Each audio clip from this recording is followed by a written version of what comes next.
வணக்கம் நண்பர்களே. இன்று பலரும் தெரிந்து கொள்ள விரும்பும் ஒரு ஆரோக்கியமான பழக்கத்தை பற்றி நம்ம இன்னைக்கு இந்த பதிவுல பார்க்க போறோங்க. அது காலையில வெறும் வயிற்றுல தண்ணீர் குடிப்பது. நாம் இரவு முழுவதும் தூங்கும் போது உடலுக்கு தண்ணீர் கிடைக்கிறதில்ல. அதனால காலையில எழுந்தவுடன் 1 அல்லது 2 டம்ளர் தண்ணீர் குடிக்கிறது உடலுக்கு நீர் சத்தை மீட்டெடுக்க உதவுது. சிலருக்கு இது மலச்சிக்கலை குறைக்க உதவலாம். உடல் இயல்பாக குடல் இயக்கத்தை தொடங்கிறதுக்கு உதவியா இருக்கலாம். ஆனா எல்லோருக்கும் ஒரே மாதிரி பலன் கிடைக்கும் என்று சொல்ல முடியாது. போதுமான அளவு தண்ணீர் குடிக்கிறது உடலின் இயல்பான செயல்பாடுகளுக்கு அவசியங்க. உடல் வெப்பநிலையை கட்டுப்படுத்தவும், ஊட்டச்சத்துக்களை எடுத்து செல்லவும், கழிவுப் பொருட்களை வெளியேற்றவும் தண்ணீர் முக்கிய பங்கு வகிக்குதுங்க.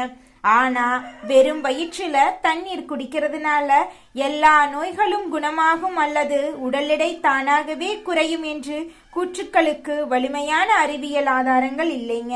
ஆரோக்கியமான உணவு, உடற்பயிற்சி, போதுமான தூக்கம் ஆகியவையும் உங்கள் உடலுக்கு அவசியமாக இருக்குதுங்க. சிறுநீர் அல்லது இதய நோய் போன்ற உடல் நல பிரச்சனைகள் உள்ளவங்க மருத்துவர் கூறிய அளவிலேயே தண்ணீர் குடிக்கணுங்க. இந்த தகவல் உங்களுக்கு பயனுள்ளதாக இருந்தால் இந்த வீடியோவை லைக் செய்து உங்களுடைய உறவினர்கள், நண்பர்களுக்கு ஷேர் பண்ணுங்க.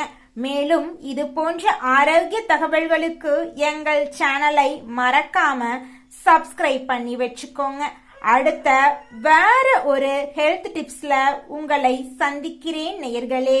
நன்றி, வணக்கங்க.